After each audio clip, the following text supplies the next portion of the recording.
Hello, friends! Today I'm going to show you how to create a playlist on your YouTube channel. It's super easy and really useful, especially if you have multiple videos. Do you want your viewers to watch one video after another seamlessly? A playlist is the secret. Let's get started. Step 1. Log in to YouTube Studio.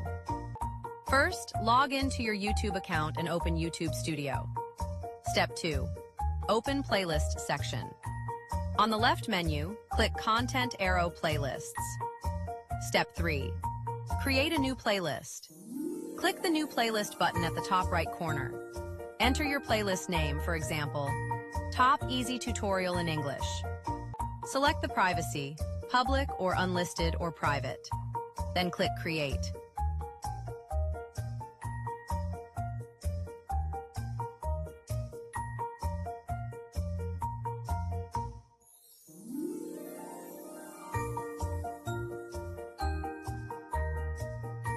Hello, friends! Add videos to playlist.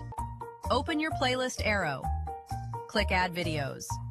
You can add videos from your videos, URL, or search YouTube. Select the Videos arrow.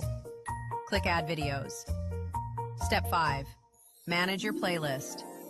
You can drag and drop videos to change the order. Add keywords to the playlist description and customize the thumbnail. So friends, that was a simple tutorial on how to create a YouTube playlist. If you found this video helpful, don't forget to like, comment, and subscribe. And hit the bell icon so you never miss our tips and tutorials.